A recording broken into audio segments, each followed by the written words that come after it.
I would like to mention before the class, but today we are going to talk about the Monte Carlo methods and reinforcement learning, and really we will see today that if you have a problem and we bring it to the form of the solvable solution, how we can deal with it and how really we can work on it.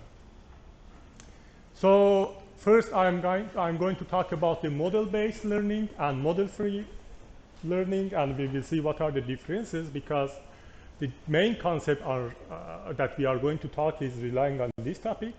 Then we will have multiple different algorithms today.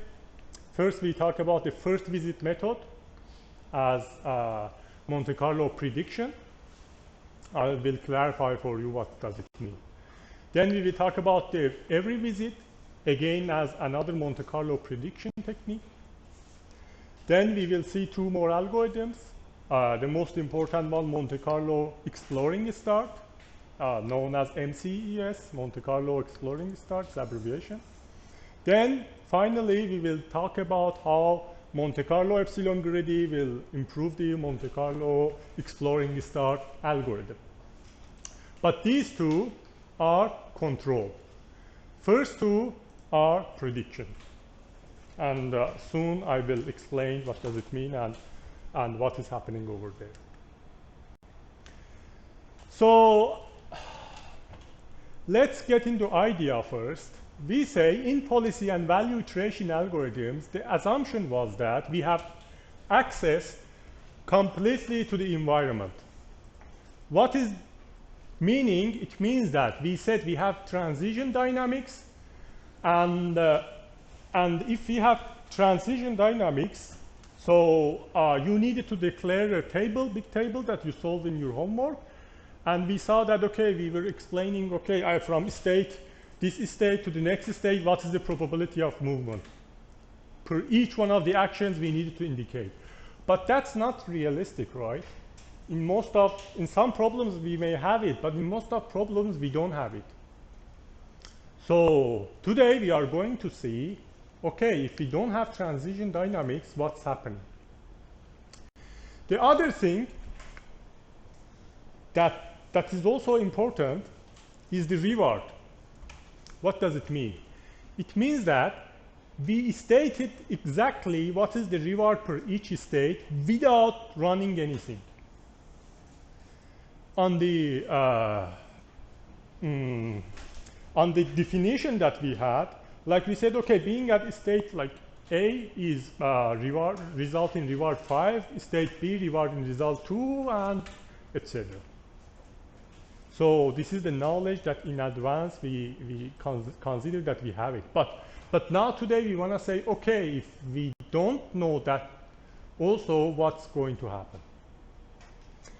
Be careful. It doesn't mean that we don't know the reward at all. We are going to know the reward, but not at the beginning.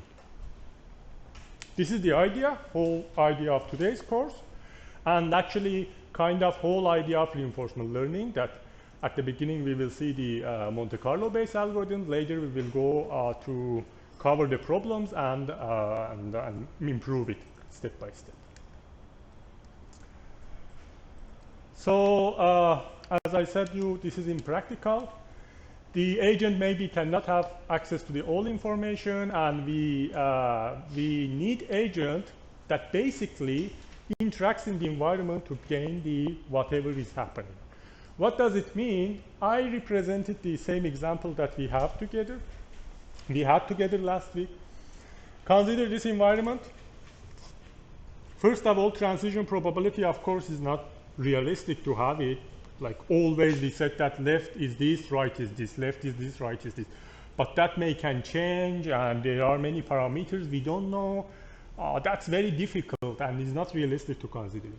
First of all that. Second of all, and a little bit tricky, how we define the reward.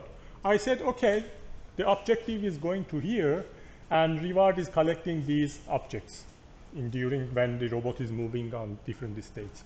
And based on that, I declared some rewards. I said, okay, this is +2, this is +1, this is +3, because we have 3 objects there.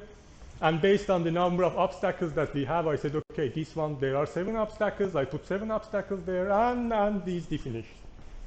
Yeah, that's true that we need to define somehow the reward that we need in the environment. But do we have it at the beginning? Or robot needs to really, or agent needs to really do something, be at that specific state to understand what's the situation. In this scenario, let's say, okay, these are rooms, and if we don't know really how many objects there are, unless robot really enters here and sees there are 2, of course I can say each one of these, you see, reward is +1. Then you can, with one function, calculate it. Then you can say, okay, the reward is +2. But without entering that, we don't know, maybe. And without entering here, we don't know. Without entering to S6, we don't know how many obstacles there are, how hard it is the problem. So really, interaction is needed then. You may think, okay, is it a must to have the real environment, really robot goes, or really agent moves in the environment? No, this can be simulation too. But our assumption is that we don't know before running and before entering to each state what is the situation and what will be the feedback reward, feedback signal from environment. Based on that, 2 assumptions we want to see today, techniques that can overcome this problem. Is it clear? Any question? Okay, so first of all, I'm going to have some definitions, assumptions that mostly are covering the same topic. Then we will start to discuss the algorithms one by one, and we will see numerical examples. So Monte Carlo learning term meaning any estimation method with significant random components in the simplest form. And this is the Monte Carlo term meaning actually, and definition is that Monte Carlo methods work based on the experience sampling. What does it mean? It means that, okay, now we say we have a problem. We don't have transition probability, and we don't know the reward before running that. Then what to do? Monte Carlo algorithm says use experience sampling. It means that try, and those tries will be your samples. And based on those samples, now we can make decisions. Previously, we had the model, and based on the model, we could do anything. We could do calculations, calculate the expected reward, the expected value, and everything. But now, since we don't have it, the motivation is have experience sampling and replace that part with this one. So if you think like that, you see that, okay, now everything becomes not complicated, easier. Experience sampling is sequence of states, actions, and rewards actually from actual or simulation environment that is coming from interacting of real environment or in a simulated environment. So we have no, we cannot predict anything from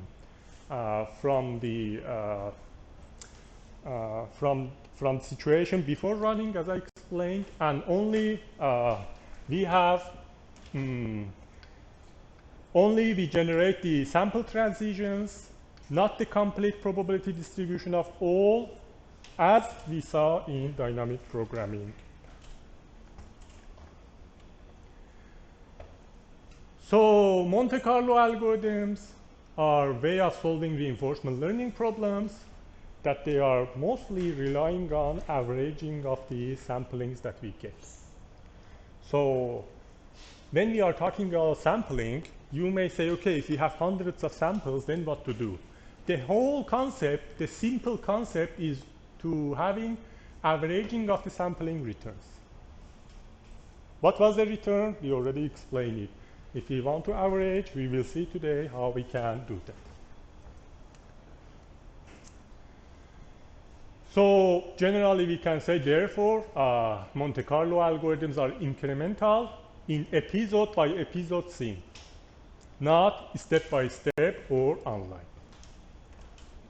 This is crucial to know, because next series of algorithms that we are going to learn later, you will see that we prefer to be online much more. But for now, we are kind of offline because we are going to sample on whole episode. So kind of saying that, okay, if I run whole this episode, this is one sample. If I run another episode, this is another sample. Then based on that, how can I solve the problem?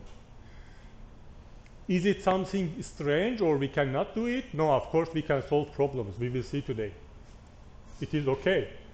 But later on, in next weeks, we will see also if we move toward online an interactive way, how it will look like and become a little bit more interesting.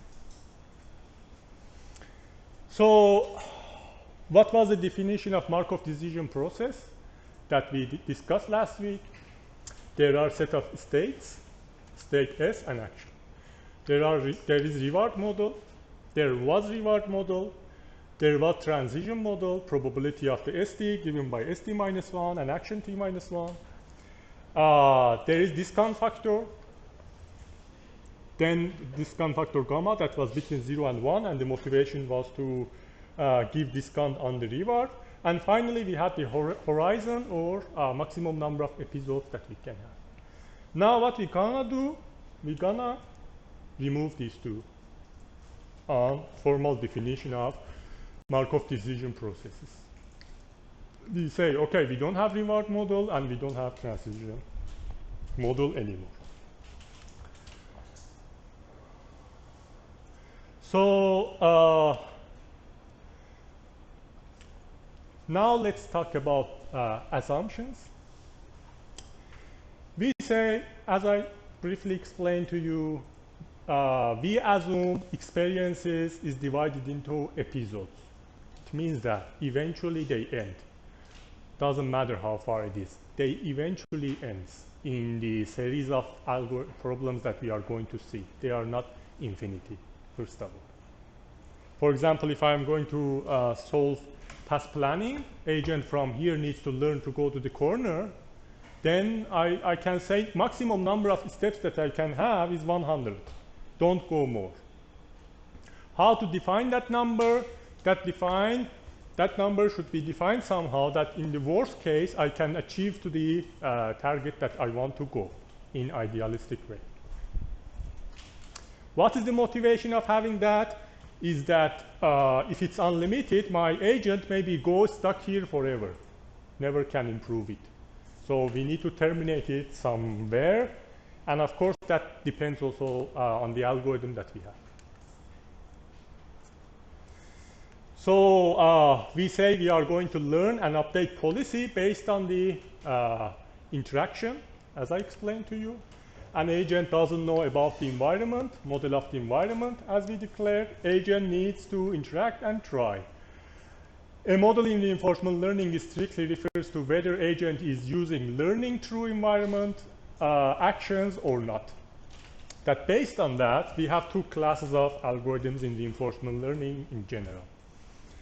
You may have heard, if you already have some studies on reinforcement learning, we have model-based learning techniques. Of course, we have different classes during this semester. I will explain all those to you. So we have model-based learning techniques that if we have access to the model of the environment, simply we have model-based. And what was the access? The transition probability and the reward, simply. So that we could predict ahead. We could calculate the expected reward without doing anything from the model that we have. But on the model-free learnings, what is happening? We don't have it. So that state transition, we don't have it, and the reward only can be executed by after running the what is happening. So this is formal class of the different algorithms in reinforcement learning. And of course, if the problem is kind of, if you need exact, like let me also tell you, if your problem is kind of, although it is complex, but if you can extract the data, if you can extract the transition probability and reward, this can give you optimal policy. So why we are discussing this is the reason here. With this, you can extract optimal policy if you can define the model. But when there is no option, you cannot have the model of the environment, then we move toward model-free learning. So, so this is the idea that, and the background that you need to know, because it's important if you want the optimal policy and exact solution of what is happening, what needs to be happen as an action in the environment.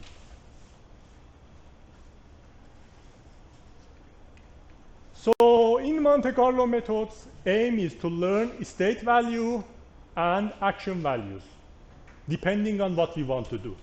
Can be both. We can have solved the state value problem or action values problem.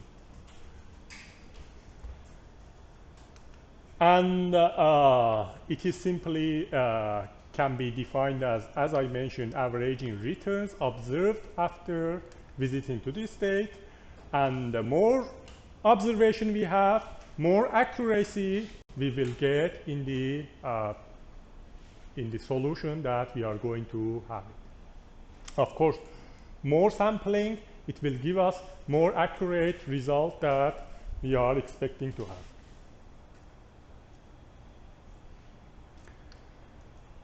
And again, we have the terminal state problem, and number of episodes are limited.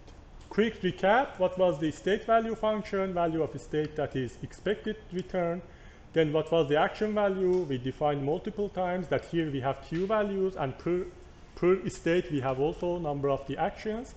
And the expected return was the cumulative future discounted reward. That we're gonna use it today also. So, as I mentioned, we have different versions of Monte Carlo. First of all, we define and introduce the Monte Carlo prediction. What does it mean, Monte Carlo prediction? It means that, let's say you have the policy. And if you have the policy, what is the value and the exact value of running that policy on the problem that you have? It means that we have Monte Carlo prediction series of techniques. So think about it a little bit. Now we are saying, so the first, like you have the problem, and based on that problem, you have a policy. I'm saying, okay, the best solution from here to go there is the policy that I defined for you.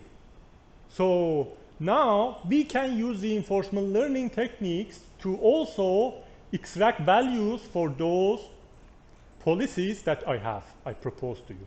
Because maybe your friend here gives another policy, and you want to see which one of these policies is the best, for example, in simplest form, right?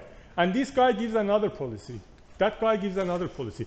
Is there any technique? Is there any way to say which policy is better? And all of them, by looking, you say, okay, all of them leads us to the exact answer. So the idea behind Monte Carlo prediction is kind of first to see how we can have a prediction of the problem that we have based on that solution that is available for us. So for prediction, we will see first visit method, that the first visit method estimates the value pi s as the average of the returns following first visit to the state S.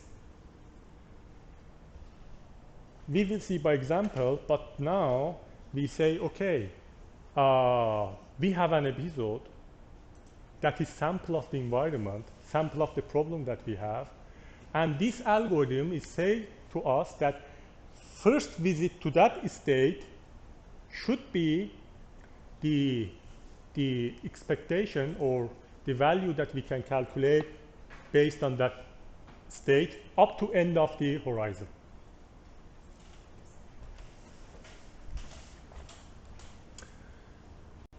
We will see soon now after some slides the exact algorithm technique. I will explain simply line by line. It is usually based on the state value estimation of the value function.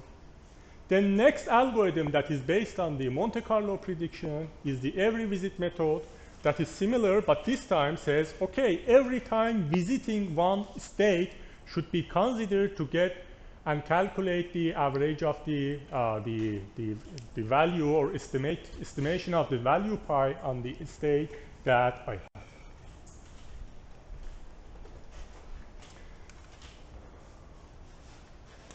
Then we move to exploring start. That in the exploring start, we will see that we have state action pairs over there that this is going to have control. It means that I am going to also take care about the policy and trying to update and improve the policy. Meanwhile, that I am doing something similar as what is happening in prediction and evaluation.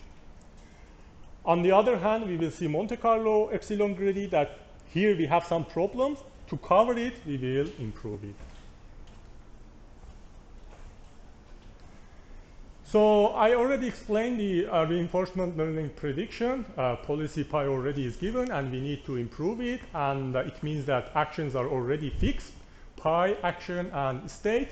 And only the prediction step will be executed to get the value for the state. On the other hand, the control is trying to maximize expected reward for each one of the actions per each state that we have to really solve the problem. Okay, so now let's start with first algorithm directly and see what is happening. First visit method, Monte Carlo prediction. I directly explain the algorithm based on the pseudocode that we have. Then I will show you numerical example so that you 100% understand simply what is happening. So we have the input. Since we are solving prediction, we have the policy pi as input. So for whole problem, for whole states, I have policy. I know what to do as input. Then I have number of the episodes, maximum number of episodes that I want to have as input. What is the output for me? Output is the value function, V. That we say if number of steps is large enough, this number of steps as input, then V policy, the value function is equal to V pi star, that is optimal, so I should add star there, is optimum value for that policy. That not optimum solution for whole. For the exact value that can be, that actually we don't need to put star here. So this is very close to real value that we can estimate from that policy that we have.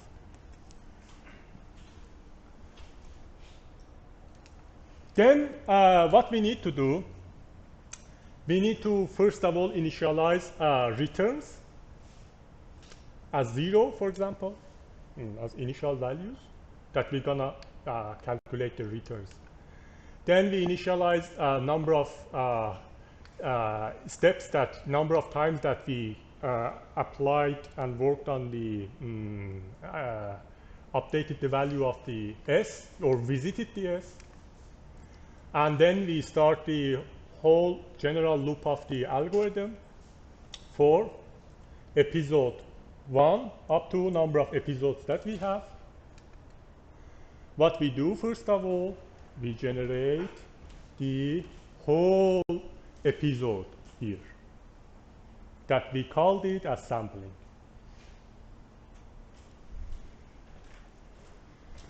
So using policy pi, the policy that I have, I'm generating pairs of the state action rewards. What does it mean? It means that if I have this problem over here, that is in this class, every tile is one state, I have the policy, and if I start, for example, from here, then I have the policy. This policy already, whatever it is, says go forward, for example. I do it for number of maximum episode that I declared for it, whatever it is, finishing at the end or not, I don't care. I just run it, then I generate one episode as sample, right? And here we declared it as t number of steps. Then we have a variable g that we declared as 0. Then basically to make everything easier, the calculation easier, not redundant, we usually in these algorithms come from n to start. So t starts from n to 0 because it means that all episodes that I have, I'm going to calculate all my value calculation from n to the start to make it simpler, to make it not redundantly calculation every time. That's the implementation way. At the beginning, I was decided to show you from beginning to make it understandable, but later also in the examples, I do the same thing to make it easier to match with the technique that we have. So we generate a for loop from end of the episode to the start. Then we calculate g, discounted g added by current reward. Actually, reward t added by 1, the next step's reward. What does it mean? It means that I'm going to, in this for loop, I'm going to collect my expected future rewards of states that I'm visiting and give some discount on it, and each time add new reward to it and collect it over there. So since our algorithm is first visit method, I need to see when I need to consider that for each one of the states. So I have episode, I generated episode, and in this generated episode, per each one of the state, I want to do the same thing. But for which one when to do, and when detect that this is the first visit of that state, and before that we don't have any state, of course we need to do some programming things, and I've written one function for you here that if search is equal to false, then do the same, do the capturing returns of the state added by g. So this g added by returns and put it over here. And this function over here that I've written is simply checks if the episode, on the episode that I have per each state, previously that state haven't happened yet. When it happened, I'm gonna sample it to the returns. Kind of simply, I'm saying first time I see a state, I want to update the returns.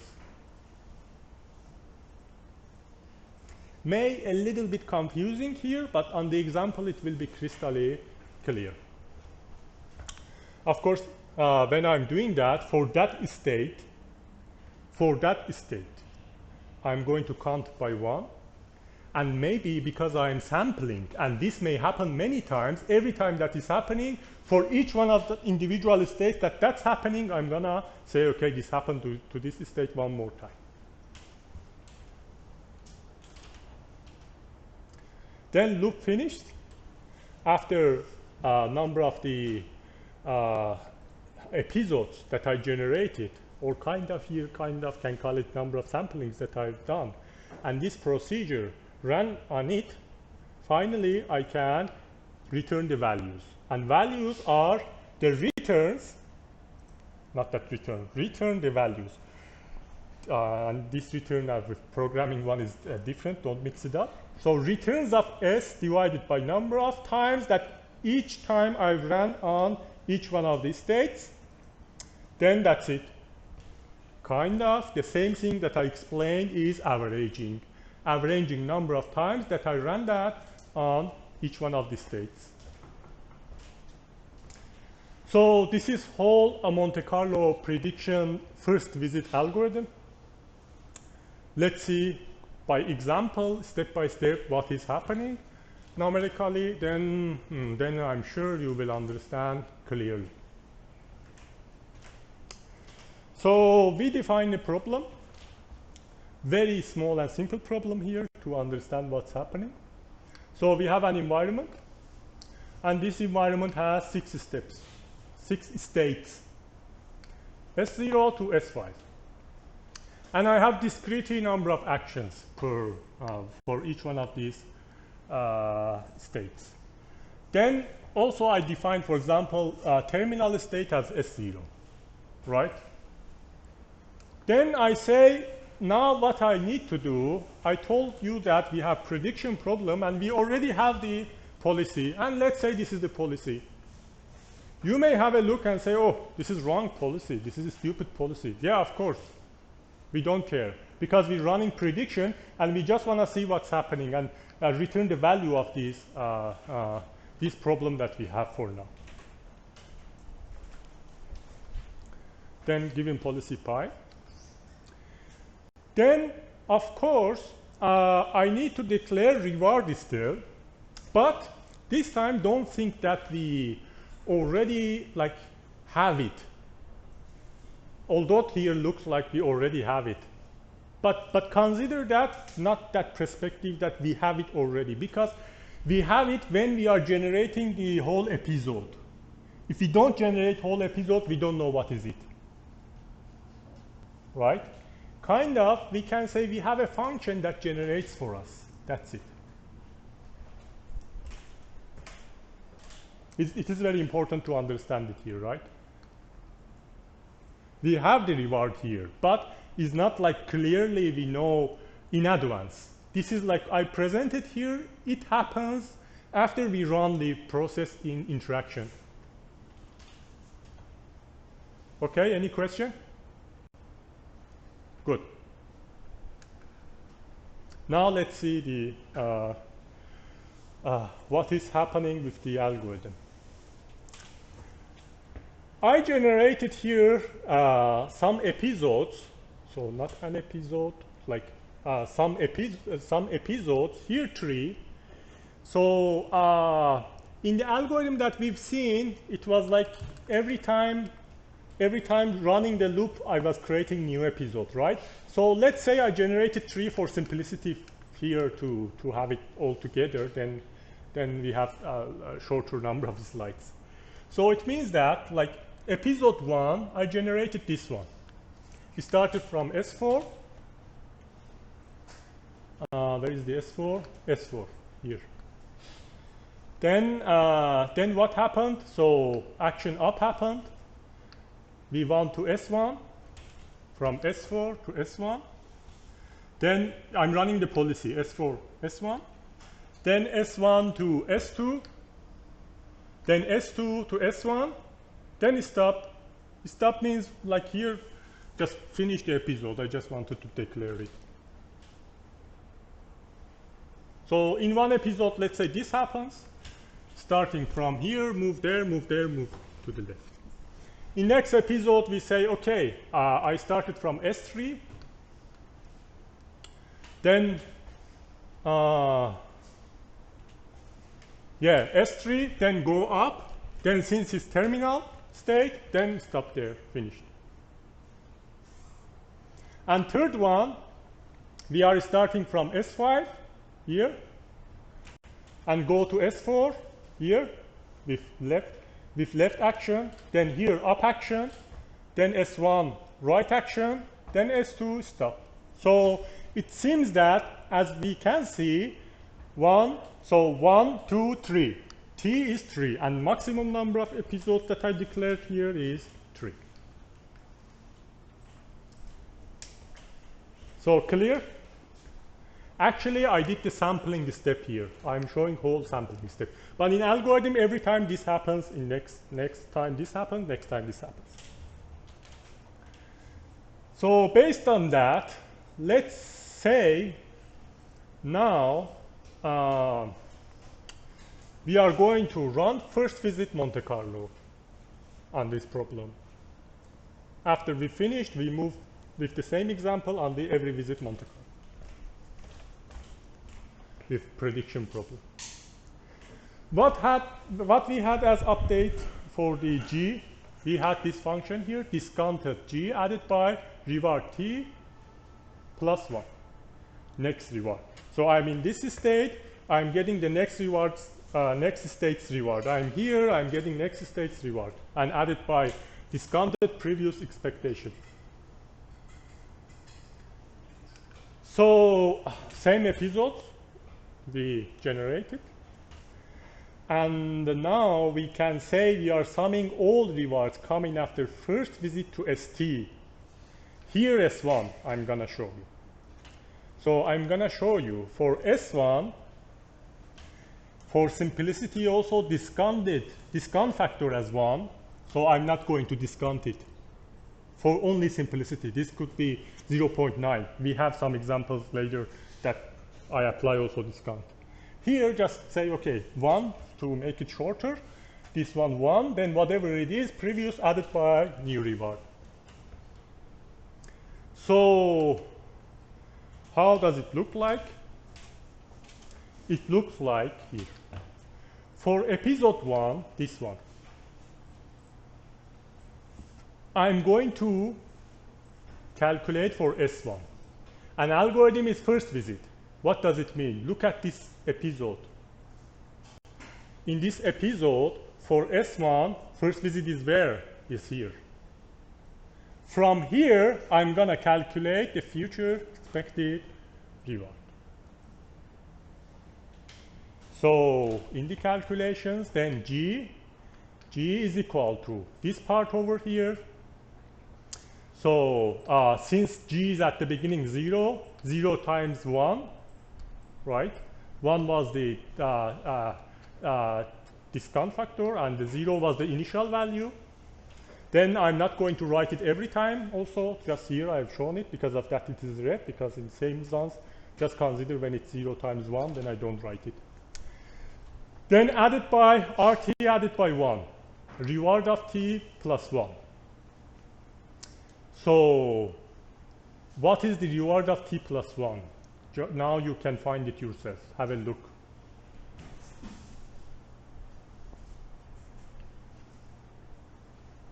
So from S1, we run action right. Here we move to the S2. And what is the reward for S2? Is minus 3. You see? Then what I've done, reward of the next state that is in my episode, I add it over here. What about the next one? After S2, I go back to S1.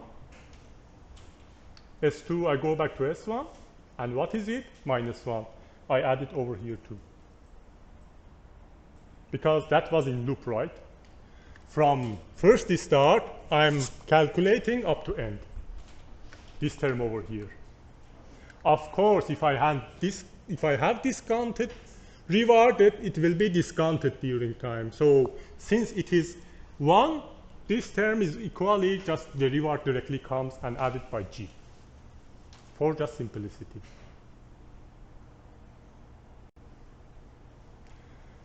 I calculated, the result is something, minus 4, for example, here, for that sample. Now, what I need to do, for same state 1, I checked only first sample, first episode. Now I need to check in second episode. So in second episode, when you are looking, even we don't have S1, right? We didn't visit S1. So that's okay. We just put now. We don't consider. Keep it in your mind that we didn't, when we don't visit it, And if you remember the algorithm, we don't count number of visits of S1. So that when we are getting average, it is going to be not considered this episode. Right? Now, what about episode 3? For episode 3, we are checking what is the first visit with S1 is here.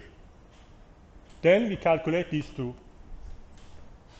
And if we calculate that two, only we have S2, that is -3, that is this one. Then we calculate it. Then what we need to do, simply getting average of what we've seen. -4 here, -3 here, here was nothing, 2 of them, divided by 2. Not 3, 2, because here nothing happened. And the result is something. Like here, 4.5. What I need to do now, that's simple. I just need to update the value over there for S1.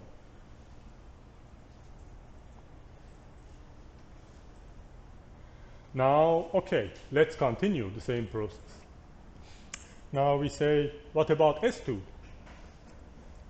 The same calculations I'm supposed to do now. What is happening? Here, I'm looking first episode, where's the first visit? First visit is over here. And based on the first visit, I'm calculating the first visit, the -1, based on the next step's reward, then I calculate the G. Then I'm not writing again the gamma as a discount factor. Then second one, S2 is not happening similarly here. Then episode 3, it is happening over up to end. And since it is up to end, we don't have next reward, next state's reward, then it becomes 0. Then what is happening? -1 added by 0 over 2. Why 2? Because we visited it, although there is no reward afterward.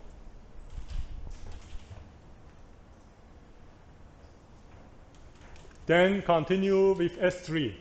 I'm going to run it to see different scenarios, and some points are there. Calculating for S3, first one, we didn't see S1, S3. So now, in second one, we see it at the beginning. And the S3's next state is the S3, and interestingly, that's the terminal state. And you see that suddenly the value increases here. The idea is kind of, you see, okay, this is next to the terminal state, and kind of the value over here is gonna grow. Show that if I'm next to terminal, if I'm next to good guy, I'm gonna be good too. So this is kind of, they think that during time is going to distribute on the whole environment to estimate the value. Then third one, we didn't see that too. Then what happens? The value for S3 directly goes there as 50 on the value function V. Continue with S4. With S4 first episode here. So we calculate for all of these. For S1, S2, S1 again, -1, -3, -1 again, becomes G -1. Second one, we don't see null. And third one, we calculate the same scenario, -1, -3, 2 of them, because we started from here, and it is -4. Then I can calculate it. Then it becomes -4.5. And last one in this example, S5. First one, we don't have it. Second one, we don't have it. And here, we have it again, that calculated, and we come -6 divided by 1. Then we update it over there. Then you can see that we have the value function V updated by first visit prediction algorithm.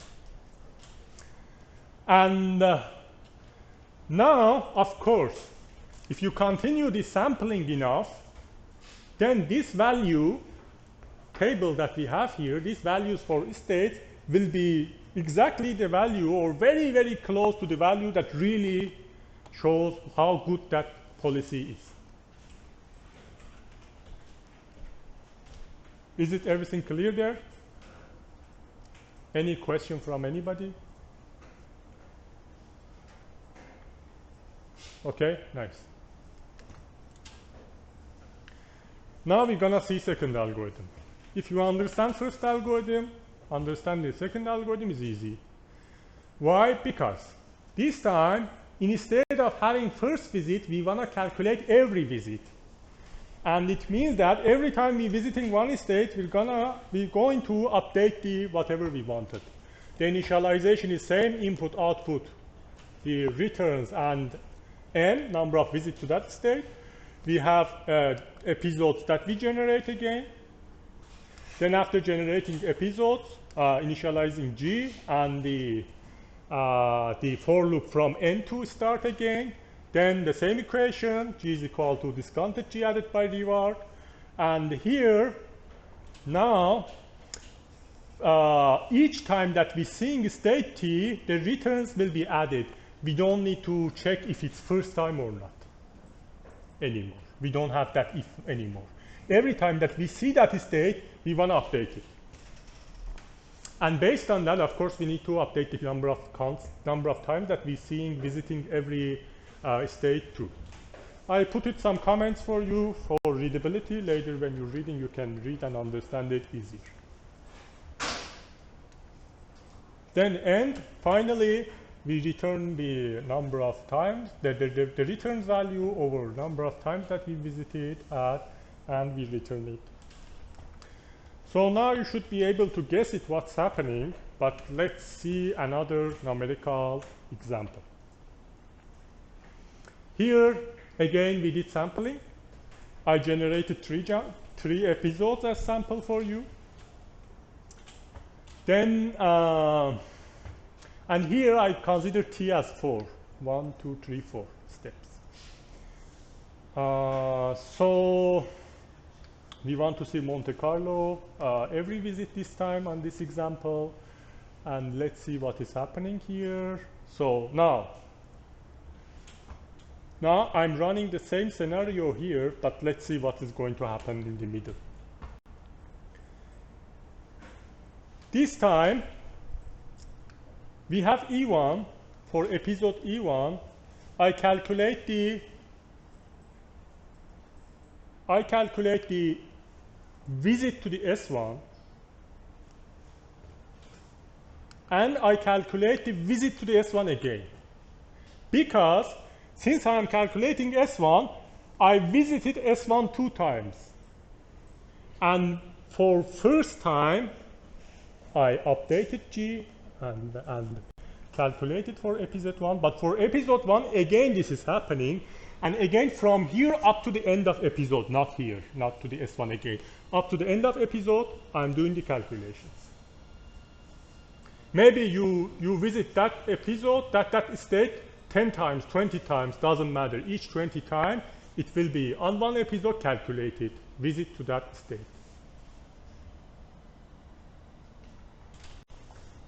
For episode 2, do I visit S1?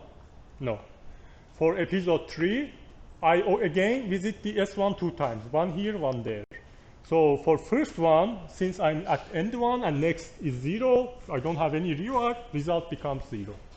For the other one, from here, I calculated -3, -1 based on the states and rewards that are coming from there.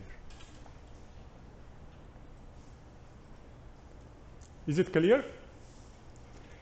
So now I can calculate the value for S1. How many times visited? 4 times. The sum of all of the 4 ones divided by 4. And this becomes, this time, 3.5.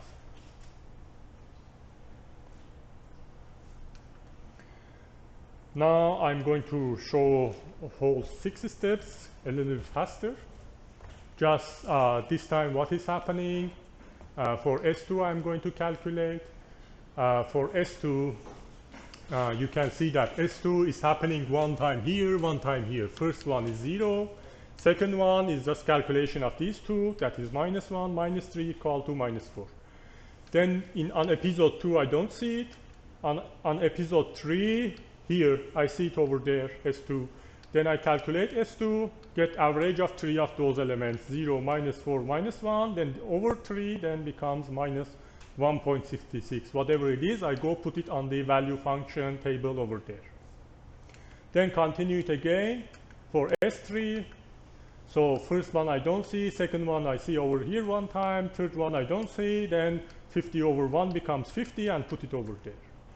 For next state, for S4 I calculate the same scenario. Here S4 is only at the beginning. For second one I don't see, for third one just see at second one, then calculate up to end, and then get the average, then put it on the table over there. And lastly, for the S5, what I do, first one I don't see, second one I don't see, third one just see at the beginning, then calculate expected reward, then again calculate the average and put it on the value function V that I have. So every visit prediction algorithm is also very famous. That the idea is, so since we are visiting these two, so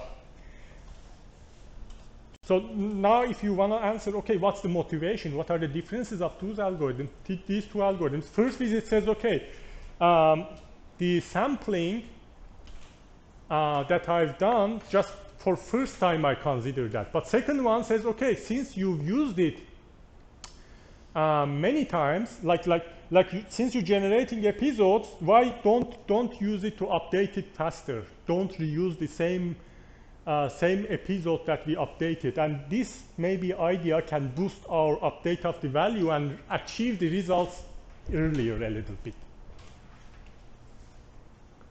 But is it really happening? Depending on you guys. Okay, so now we are going to talk about the exploring start method. One of the methods that really is important as basic, and one of the starting algorithms that really you can solve some problems, that is control. And today we will solve one together. Really you will see, okay, for now we've talked about different methods, but previously last week we saw some algorithms and we solved that problem, but we had the transition probability that was not realistic kind of in some situations. But today we will see that if we don't have it, how really we can solve a problem. That I will explain the algorithm first, then we'll show you some implementation output, then also I declare the next algorithm, then I will pass the class for TA to a little bit explain about the more details of the programming for you, that I know some of you have problems in that part. So let's have a look at the exploring start method. Now, line by line, let me quickly explain what's happening. We have initialization. At the initialization, so first of all, keep this in your mind that we have control. And now we want to update the policy. And really, we want to have evaluation. That evaluation is similar to prediction. But we want to add the improvement, that improvement is kind of greedy based on the best action that we want to choose. So we have initialization, that we initialize policy pi. So policy pi can be initialized arbitrarily. In prediction we said we have it, but here we can say, okay, randomly, whatever it is, just fill it to see, to later improve it. Then what about the Q values? So for the policy, we initialize arbitrarily. For Q values, also we can initialize arbitrarily. The values per each action, per each state that I can have. Arbitrarily some value over here. Then I have the returns, state and action, that is empty list at the beginning. that finally I'm going to also use these returns to show, use these returns to update my policy. So I have a for loop that for each episode, what we are going to do, first of all, choose an state and choose an action, and one action based on that state, possible actions randomly, that also we have probability more than 0. It means that like whole scenario that I have, choose some state, and from that state I have some possible actions. Choose one of the actions, simply, in simplest word. Then afterward, generate samples based on that policy. Exactly same as previous one. Generate based on the policy that I have, state action reward. Then state action reward up to the final one, the state t minus 1, action t minus 1, and reward t. Because that's terminal and like up to before the terminal, not go to the terminal because we don't have the next state. Then similarly, g equal to 0, and the same update thing that we had in the prediction. G equal to discounted g added by next state's reward.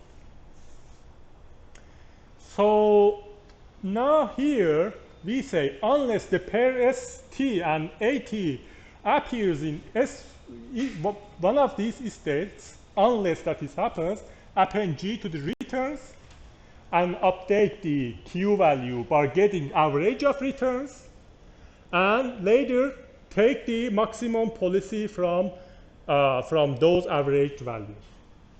What does it mean? It means that so each time that you're visiting one state, based on action that you've done,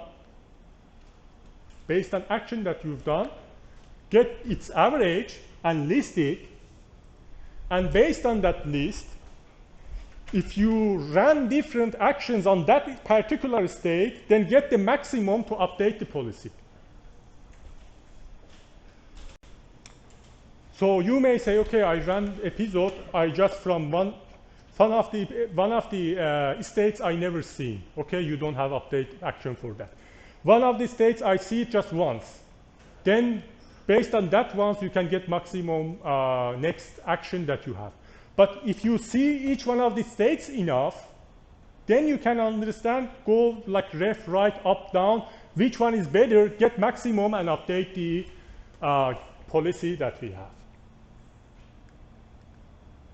This is the technique that if we follow, we can solve real problems. To understand it better, this part, a little bit confusing. Again, I designed one example here. But before that, to like here following the steps is a little bit hard. On the example that I'm going to show you, I rewritten this exploring start in a little bit simpler step-by-step ways that exactly is the same, just I want to follow these steps on the example that I have. So first assign arbitrary value for Q values, policy first, then repeat until convergence. No policy changes. So you see I'm simplified the explanation there to get optimal policy on the problem that I have. So this algorithm is also, you see, trying to get optimum policy, and if you have enough tries, enough samplings, you will get the optimal policy. Best possible solution for that problem, and this is very interesting. If your state space is not too big and problem is reasonable to solve, you can come use Monte Carlo algorithm and solve and find best solution for that one. And this is very interesting.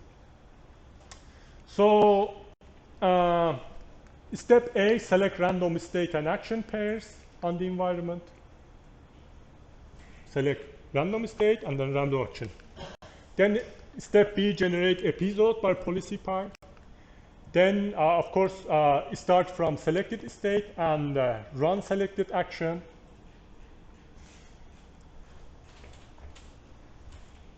So this selected action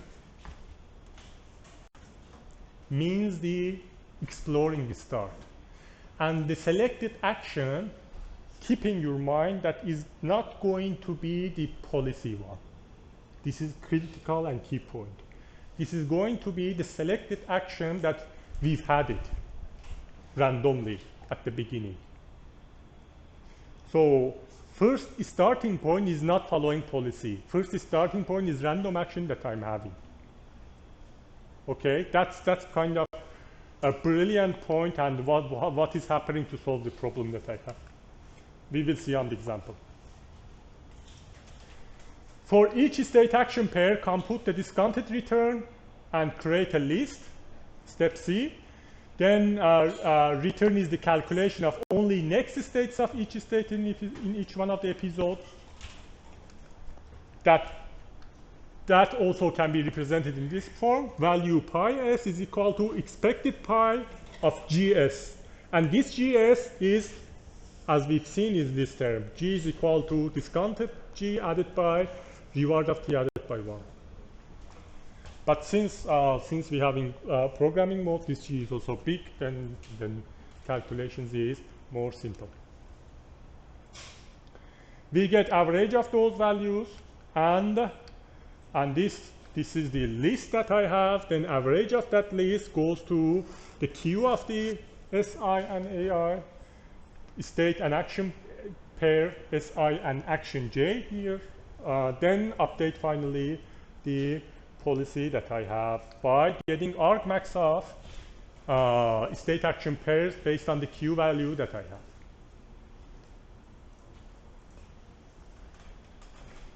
So again, we want to make everything crystal clear.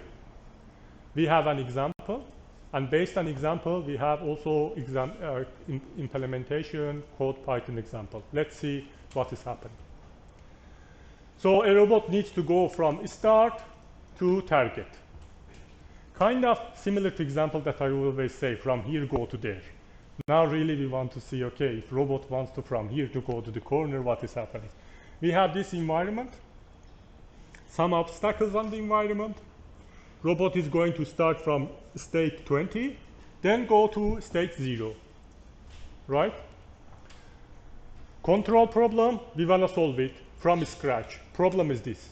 Now I'm going to define some steps, some things. For example, reward.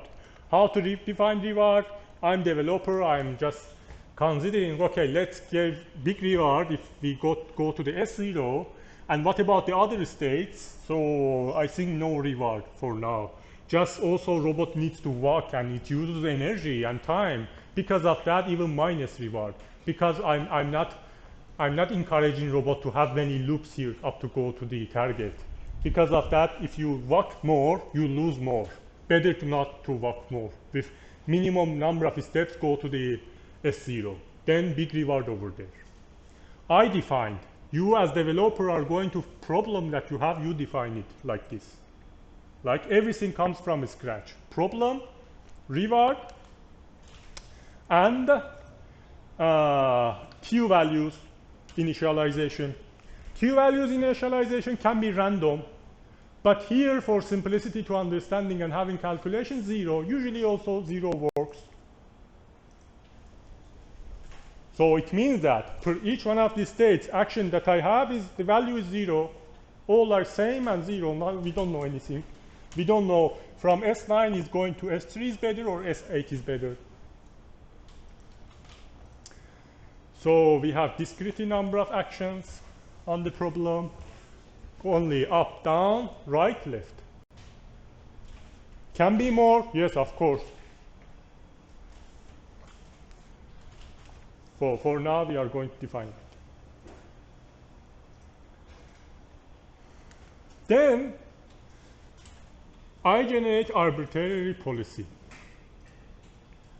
Randomly, I generated policy. Nothing special. Just here, arbitrary, here, arbitrary. Just one point. For each one of these states, you need to, or better generally, better to generate the possible actions on that state. Like here, the agent cannot go to the up and down, cannot hit the wall and go outside of the environment. Then we are going to limit just here because this can help us to solve the problem, right? Then we don't have those actions, the stupid actions. So better to have possible actions here so that just left to right can be here. Here, left, right, up can be. Here, 4 of those can be. In S8, up, down, left, right can be. So based on that, we generate random policy. Everything clear?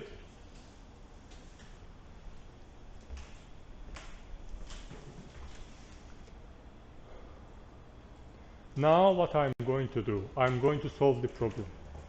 First step of the loop that we have is generating random state S and random action A. So it means that I'm going to pick one of the random states and one random action. For example, here I choose this one, S7. Is there any reason? No, just randomly I choose this. And I'm gonna first state, then one action, but possible ones again, not going to hit the wall. Possible action is, for example, here, let's say left. All right, clear? I'm writing S7, left. Now, what we said in Monte Carlo sampling. In Monte Carlo sampling, we said that we can generate episodes by given policy. Here, I consider just 6 steps. For this problem, 6 steps is not very convenient because then calculation is too big in the slides. I just picked 6. Better to have maybe 10, 12 because we want to reach. But 6 steps. What I need to do, generate episode 1, and if I'm going to generate episode 1 from S7. Let's see what happens. First of all, I said I will not follow the policy for first step in this algorithm. I will run the selected random action that I have. Very important. S7 left, not this policy. I ignore this policy and I say, okay, from S7 go to the left. Could I be randomly right, but it's random. Maybe up, whatever. Then what to do? Left. After first one, then I follow the policy. Then when we come to the left, we look at the S6. What is the policy? Go to the right. S7, go to the right. S8, go down. S12, go up, go down. S17, go left. S16, from S16 we finished because we already satisfied 6 number of steps that we have. Then I generated a sample like this. Just I've written S7, or for this one, let's look together. S7, left, S7 left, S6 right, S7 right, S8 down, S12 down, S17 left, and S16 is left, but we are not running. Clear?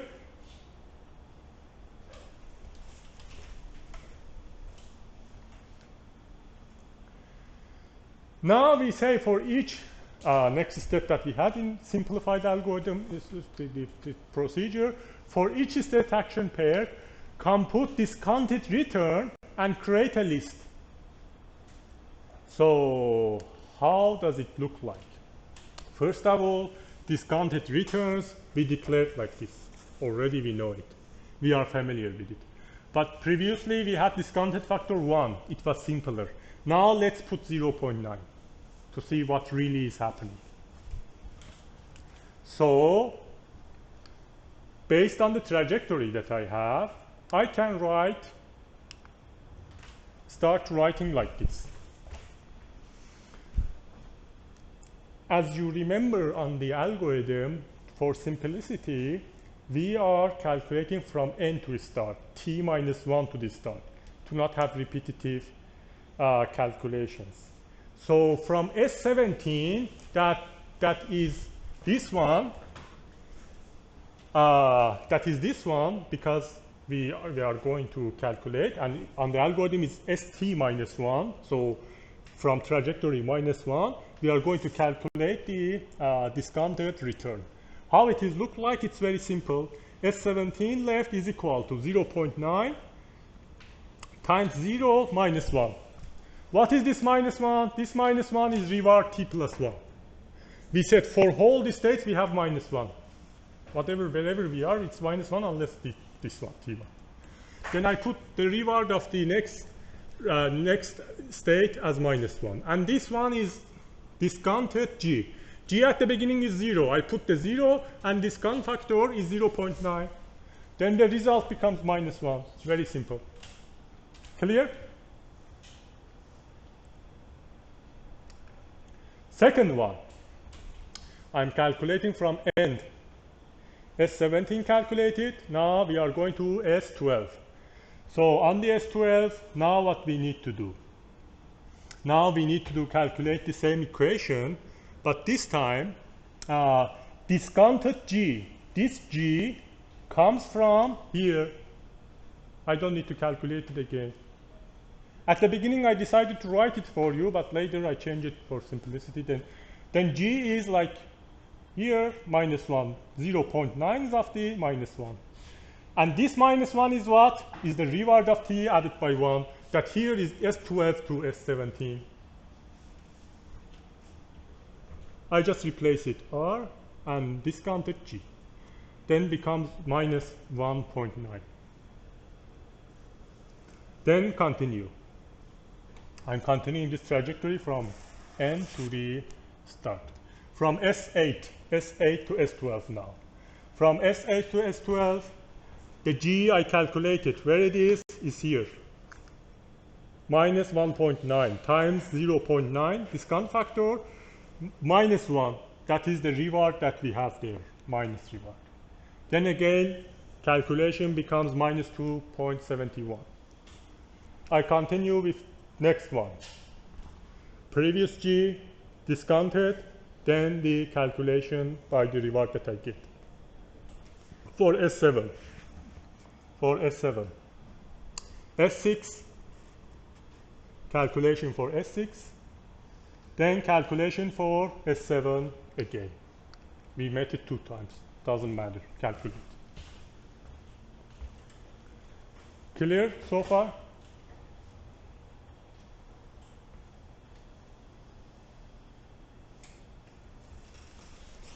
Okay. Now, what I needed to do, I needed to create a list. Here, I've written also there on the simplified form. Create a list of these Q values or state action pairs. It means that I'm saying I have a list that if from state 17 I go to the left, the value, the Q value of this state action is minus 1. That I calculated here. And on this list, I simply just moved all of these into the list. If we have S12 and run down, the value is this. If I'm in S8, if I run down, the value is this, and I continue.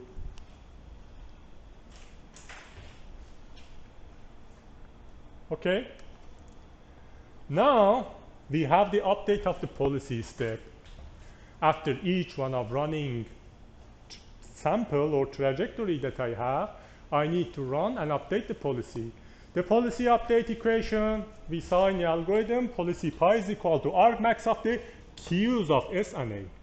And what is this Q's of S and A? The Q's of S and A I already have now in the list.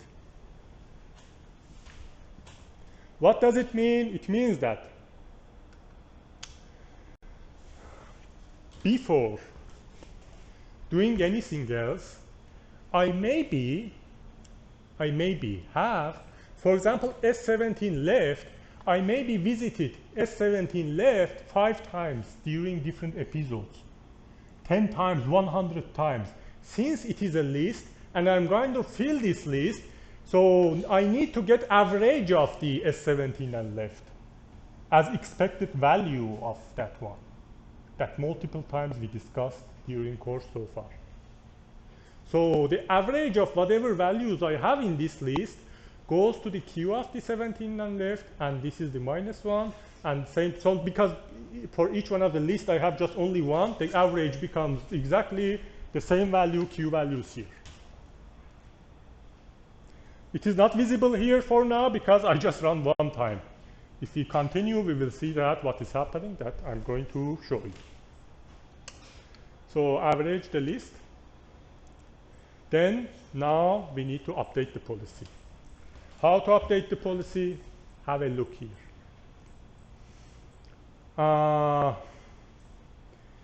We have S17. We have S12. We have S8. We have S7, S6, and S7.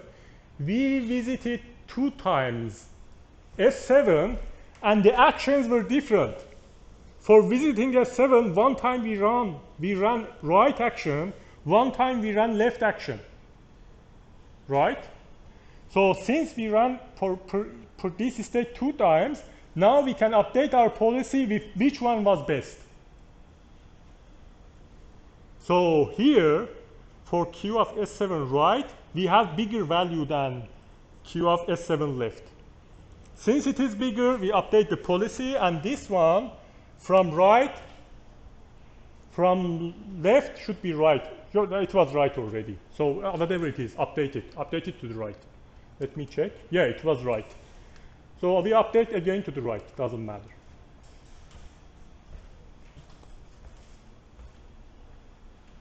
Nothing special achieved, no improvement yet, but we see that in first example how to update the policy.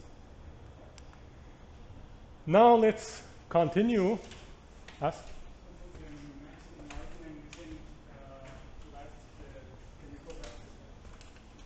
I mean 4 times of episode. This time the random state that generated is S8. Where is S8? Is here. And this S8, I also say the random action that I have from S8 randomly generated right. Okay? I don't care about whatever it was there. Is it correct, best, or no? I just exploring start, generated 1 and generated right. Then what I follow 6 steps. I need to generate the follow the policy that I have, like you see the policy, following policy, following policy, following policy, up to following policy. If we reach the termination state, then we terminate it. Maybe it's like 2 or 3. We don't go 6 far if it's shorter. Doesn't matter. Then the episode, generated episode or trajectory that we have looks like this time. Now what we do, again, simply, we calculate the return. 0.9 times 0 added by 100. Why 100? Because we are coming from end. We are calculating S1 to the left. S1 to the left leads us to have 100 because RT added by 1 is 100, reward that we get. And the discounted G at the beginning is 0 and becomes 100. Next one, after S1 to T, S2 to S1. S2 left becomes 0.9 times 100 minus 1. Minus 1 is the reward of this action. And this one is G that comes from previous one, and it becomes 89.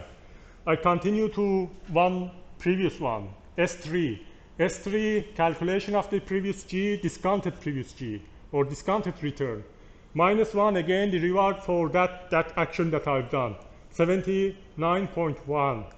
And continue again with S9, continue again with S8. And here you can see that up to S8 we have some value that kind of, by looking at this, you can understand that it's kind of decreasing. Why decreasing? Because we have discount factor basically. And it's kind of like how much we're getting closer, it is more important, these states over here. We're getting farther, the values are smaller and the value is like less important. That's very nice idea of solving such a problem, right? Then, now what to do? Now we are going to create return list. But be careful here. When we are creating list, the states that per state action that I haven't seen, I created new one. But if you already seen that state and action, then we need to add the value to the list that we have. Since all of these are new, like S1 left, I never seen already. S2 left, I never seen. S3 left, I never seen. S9 up, I never seen. S8 right, I never seen on the list here. Because of that, I represent it as new list. Clear? Now, the same scenario. What to do? Updating argmax of the pi. Now, if you have a look, first, I get average.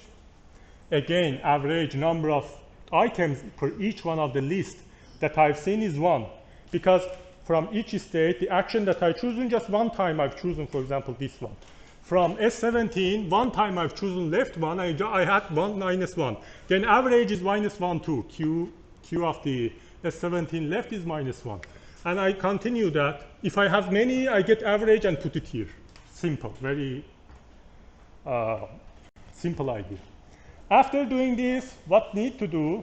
Need to calculate pi s argmax of the QSA that updates my policy. Now I need to find the pairs. For example, S17. Have I been at S17 with something else? No. For S12, have I been? For S7, have I been? Yes, 2 times. If you continue like that, you see that, okay, S7 and S8, we already seen. S7 we updated last time, it didn't change. But if it changed, we update the policy. But here, most importantly, S8. S8 with down had some value that this time S8 with right has quite big value. Like we calculated together, and S8 going right is 62.17, but here S8 was minus. So what argmax does, the action right will be replaced on the S8, so that S8 becomes right over there.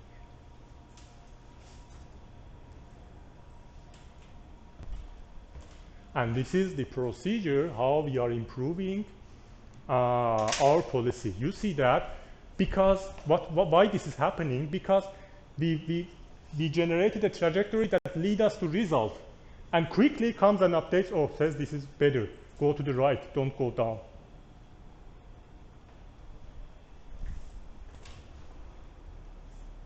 Clear? Should be crystal clear. Okay. Now let's continue. As I told you, we have 4 times E3. The third time, let's say S12 is the starting point here. Then I choose action up randomly instead of down. Then continue generating trajectory. And since this is right, again, you see we lead it to the answer. With small change of the example, we see that, okay, now with going up, we also again went to the T, the terminal state or answer. I've written the trajectory for you, and let's calculate the same thing. From end, S1 leads us to have 100. Then I continue calculation, 89, 79, 70, 62, 54. Now what I do, merge them to the list. But this time already many of them I've seen, except the last one. The S12 as last one is new. S12 and up we never seen. But the rest we've seen, and I bolded here for you. I added to the list. Although the value is same here, but it doesn't matter. It's okay, later they're gonna change too. So 89, 89, 100, 100. The values are pretty similar. But that's okay totally. So I generated the list. After generating the list, what I need to do, get average of them. So I was mentioning this multiple times to you. For example, this 100 over here, average of 100 becomes 100 again. Average of these two, whatever the value is, how many times we run it, we get average of list and put it here. And after that, again, updating the policy. Updating the policy says, okay, come to compare them. You can see that we have the red one, that for S12, this S12 says S12 left, I think it should have been right down. So what was it? I think I have small notation mistake there that I will check it and fix it. But anyway, the up action here, S12 up, has higher value that newly we calculated than the previous calculation. Okay, minus 1.9. Then what I do, I need to update the S12 over here too. In this example, the other ones didn't change. Although indicated, as I think the other ones didn't change, and right again is bigger, you see, here for S8, and for S7, right is bigger. Since they didn't change, I didn't do that. But if they change, of course, maybe 5 of them changed. Then you update 5 of them by updating new policy. So one last run from S7, go up. And this is very simple because it's too short. S7 up, S1 left. Then same thing, I calculate the return by calculating the discounted return. Then 189, just 2 steps. Then this S1 left and S7 up will be added there. For S1 left, I have multiple times, 100, 100, 100. But for S7 up, we didn't have it. We created into the new item as list, 89, and put it there. So now my watch wants to play music for me. Now, now the same thing, we come get the average of all. Here we had 3, then again 100. This one is 1, just 89. Then if you look at the S7 state S7, already we had right by policy. Now up has higher value. Then this one will be updated to up. And if we have a look, let's see what happened. I want to come forward also. From that one that we started, from arbitrary policy, we end up here, just running 4 times of episodes. And you see that looks a little bit good here. For example, look here, from here, if we start, we go to the result. From here, we go to the result. From here, we go to the result. But here, that was difficult. We had the loop here forever, for example. Whatever these were, like we had the loop. If we were here, we didn't change that part. But at least with just few steps, we improved a lot policy. We can, from all this part, you can see that we can arrive T. We didn't have samples from there. If we could run few times more, maybe we would fix it also, go to the answer that we would like. And this is the problem that we solved, right? Now you can write program that is bigger and run the algorithm, and you will see that if you run the sampling, it gives you really pretty tidy and nice answer. And this is what reinforcement learning is. Of course, this is not not solution for all problems. We will see this has problems, and step by step we will see better algorithms, advanced algorithms, and based on the situation that we have, we improve.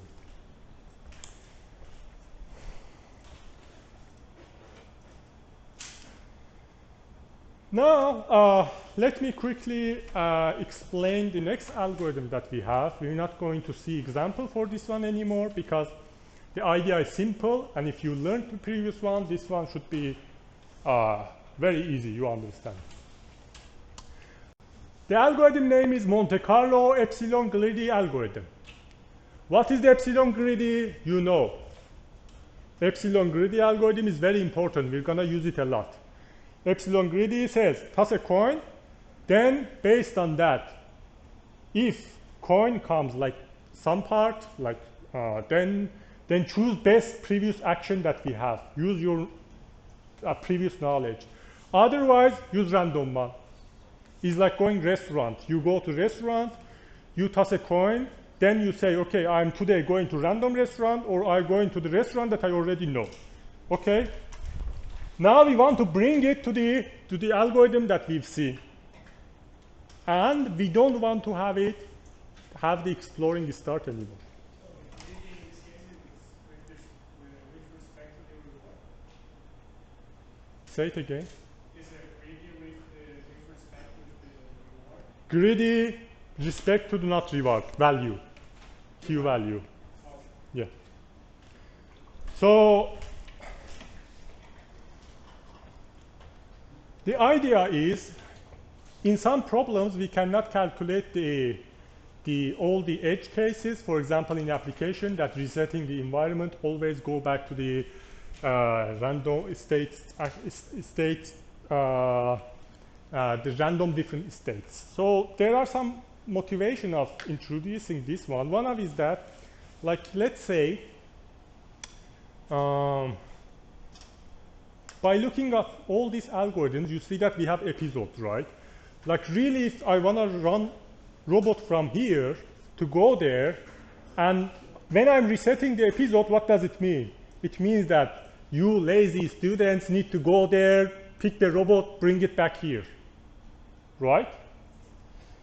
Previous algorithm was saying randomly from different states, and you need to go and pick it and put it on different states. But in some scenarios, that's very hard, right? In application also real. Then you may have some systems that reset it to the 0, but initial state. So now we want to say, let's keep initial random state steady, but instead, in middle of the path, somewhere we can run epsilon greedy. Don't follow policy. Previous algorithm, we were saying randomly start, randomly action, then follow exactly policy. But this time, say, we are saying start from specific one, for example, 0, 0, but when you are moving, you can, with epsilon greedy, change actions, don't follow policy. Consider that's stupid and just toss a coin to see if you're running the policy that you have or you're gonna run something random during time. And this is brilliant idea. Advanced algorithms that we're gonna see, some of them also are relying on this idea over here.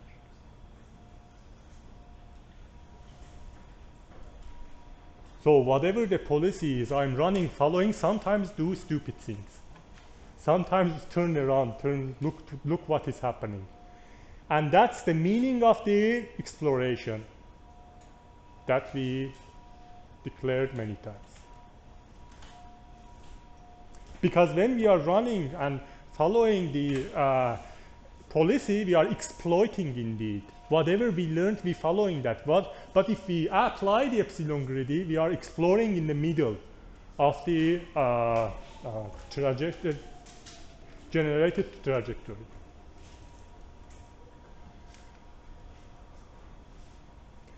So we say, for example, in such examples, it's hard to run the epsilon greedy exploring start. Then the solution is that I explained to you, eliminate random selection at the beginning and apply the epsilon greedy to the algorithm that we have.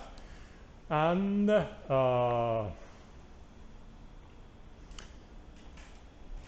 now, so is there any question here? This finished. This algorithm just the same. We apply the epsilon greedy on the previous algorithm technique. No question? Everything is clear? All right. Now let's talk about, okay, what is the problem of Monte Carlo algorithms? Generally, the problem is that to update the value and policy, we need to wait until the end of the episode. We generated whole episode, and to update it, we calculated all. You remember, we calculated all, sum up, then average, then get maximum, then update the policy. That's time consuming and also computationally costly. To solve that problem, next lesson, we will see how we can deal with this problem with temporal differences, reinforcement learning algorithms. And we will see how they are working and how they can solve this problem for us. So in this chapter, we discussed about the model-based and model-free learning first. Then we discussed the state value function and state. We reviewed actually state value and state action functions, understood the Monte Carlo prediction, and understood Monte Carlo control algorithms by seeing first visit, every visit, then Monte Carlo epsilon start, the Monte Carlo exploring start, and epsilon greedy techniques for algorithms together with exact